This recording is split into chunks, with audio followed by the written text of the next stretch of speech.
Dave, they are the current powerhouses of the conference, and man, do they know how to battle.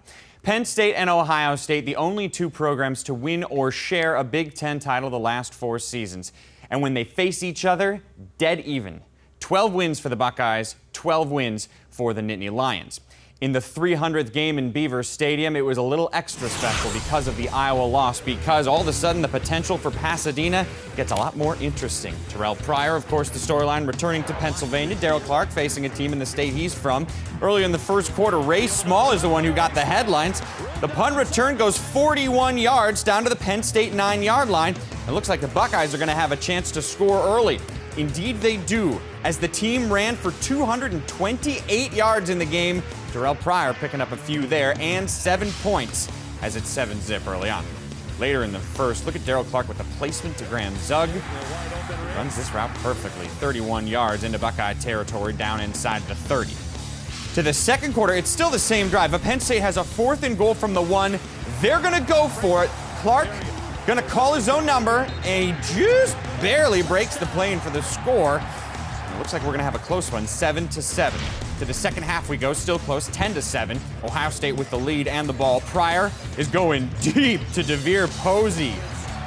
62 yards of creamy goodness, and Ohio State goes up by 10 points. It's 17-7. And the defense for the Scarlet and Gray playing great. This is a 2nd and 2. Evan Royster gets just a yard, which would lead to a 3rd and 1, and Royster gets -2 yards. That was the 7th 3-and-out for the Buckeye D at that point. Fourth quarter, OSU looking to open it up. It's a 3rd and 5. Pryor, very patient, waits, then finds Brandon Sane, who finds the end zone.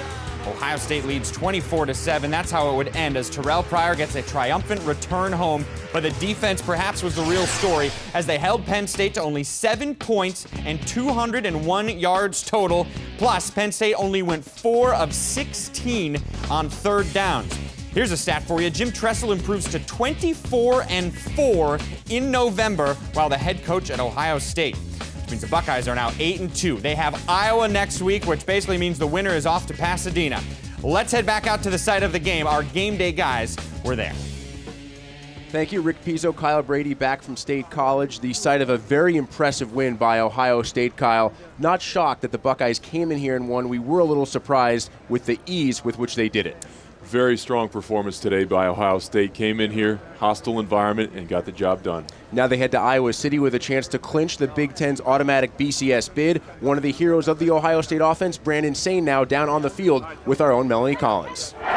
Thanks, Rick. Brandon, great game for you guys. How did it feel to come into this hostile environment and silence 110,000 fans? I think it was a big step for us. I know we were pretty down after we had lost to Purdue, and we had a nice game last week, and then, this was a huge step for us.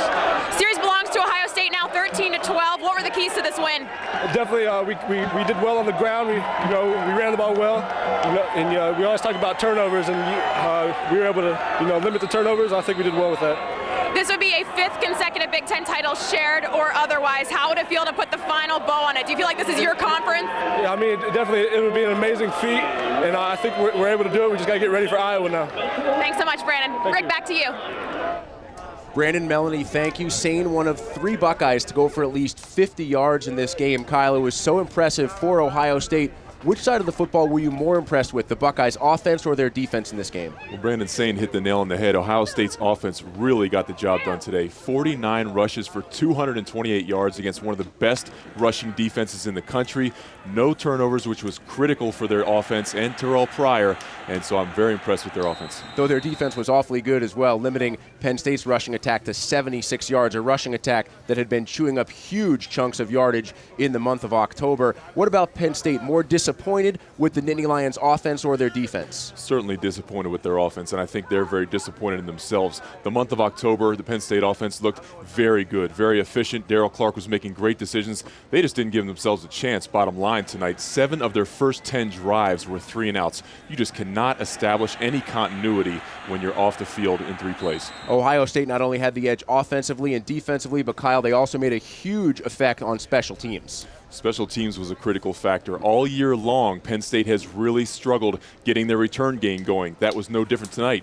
But tonight, they could not cover. There was 2 punt returns that were critical plays in the game for nearly 90 yards. Ray Small, 45 yards on one return, 41 on the other. Both led to Ohio State touchdowns.